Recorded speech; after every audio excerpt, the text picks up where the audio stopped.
I heard I was trending yesterday.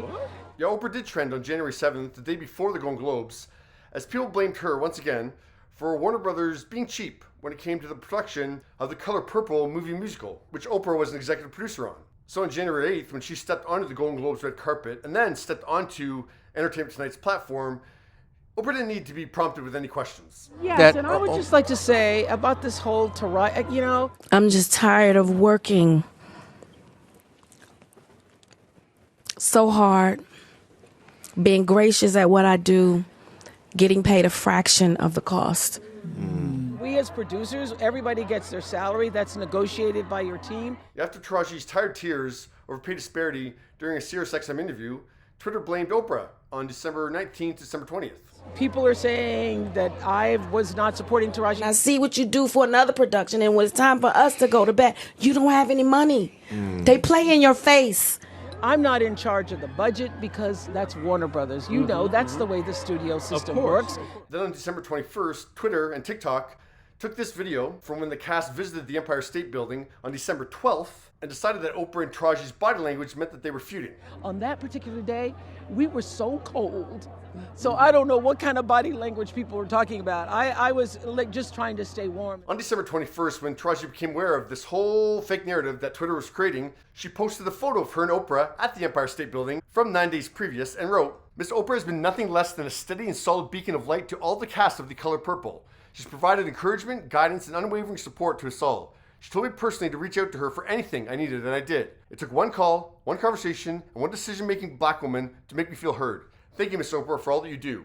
Then just over 2 weeks later, the New York Times published their interview with Taraji, where she revealed that she had to fight to get a driver to the set each day, and the Hollywood Reporter posted their panel discussion with the cast and Oprah, where Danielle Brooks called out more corners that were cut. We were doing rehearsal, and they put us all in the same space. Like, we didn't have our own dressing rooms at the time, and they did not give us... Sorry, Miss O, we ain't had no food. Now, as soon as Danielle said that, Taraji defended Oprah once again. She had no idea. She didn't know what was going on. She had no idea. She was I heard about it. Oh, yeah. And you corrected it for I us. corrected it. You I corrected called you. it Didn't for I us. call you? Yes, and I did. was like, Miss O, we gotta fix this. And she said, say less. And was it not And fixed? that's what I appreciated, though. And Oprah reiterated that on the Globe's red carpet. Whenever I heard there was an issue or there was a problem with the cars or there was a problem with the food, I would step in and do whatever I could to make it right. And I believe that she would even vouch for that. Now, Oprah being seemingly unaware that Taraji hasn't already vouched for her is probably perplexing some people. Because, yeah, Oprah was sitting right there when Taraji did it during that panel discussion. And Taraji already did in her Instagram post on December 21st what Oprah hypothesizes that Taraji would do. Taraji will tell you herself that I've been the greatest champion of this film, championing not only the behind-the-scenes production, but also everything that everybody needed. But I get why Oprah is perplexed with, like, what the F is going on here? Because I had the same reaction. Because given, or knowing, how the public reacted to Taraji's SiriusXM interview and incorrectly blamed Oprah over, the size of Taraji's salary, it surprised me that in subsequent interviews, Taraji and Danielle weren't more delicate or more careful with their words, because they would know that, the public is going to unfairly or incorrectly blame Oprah for that. But the reality is those weren't subsequent interviews. So Taraji did the New York Times interview, and the Hollywood Reporter discussion panel happened before the SiriusXM interview was released. So that SiriusXM interview happened on the afternoon of December 11th. It was not a live interview. Like, SiriusXM did not post it that day.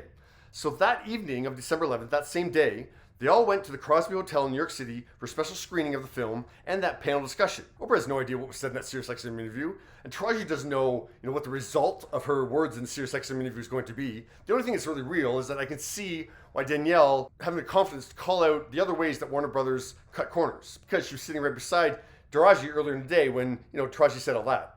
December 12th, the next day, the cast heads to the Empire State Building for another event there. The most precious thing to me is sisterhood. I've never been to the Empire State Building. My first time. You either.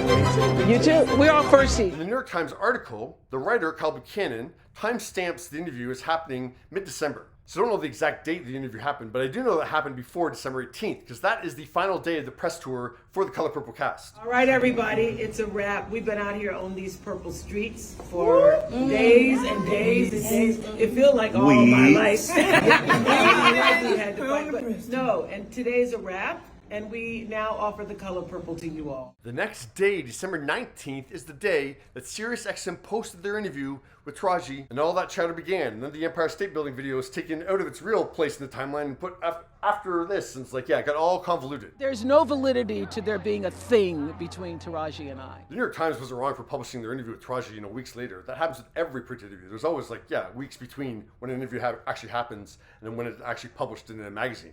I do find it odd that the Hollywood Reporter didn't post the video of that panel discussion for almost a month. I only looked into when the event actually happened because I did find it strange that the Color Purple would have all been assembled again for panel discussion weeks after their press tour wrapped. The Hollywood Reporter didn't timestamp their video, but at the top of the discussion, they did reference another event that day. 2 Golden Globe nominees. I want to ask both of you what it meant to hear your names being called this morning. So yeah, the Golden Globe nominations were announced on December 11th. So that's when I could put together this whole timeline of actual events of how this actually played out in real time. So it's very different than how it played out publicly. So it's clear from Oprah's comments that she doesn't know, and she wouldn't know, all of how this played out in the public as opposed to how it actually played out in real time. Yeah, so she could be thinking that Taraji stood up for me, but now she's still saying other stuff in other interviews? What's going on here? So that's why, this has all gotten convoluted. And it's crazy that this is actually history repeating itself. You think I'm mad at you? Yeah. I thought you were mad at me. So crazy. Was that crazy? So Yeah. what was that? Who knows? In November 2010, on an episode of The Oprah Winfrey Show, which was celebrating the 25th anniversary of the initial Color Purple movie, Oprah and Whoopi publicly shut down rumors of a feud between them that they had believed in too, up until a run-in at Tyler Perry's house a few months prior. Whoopi came up to me and she said, "Can I just ask you something?" Really. She said, "Can I just ask you something?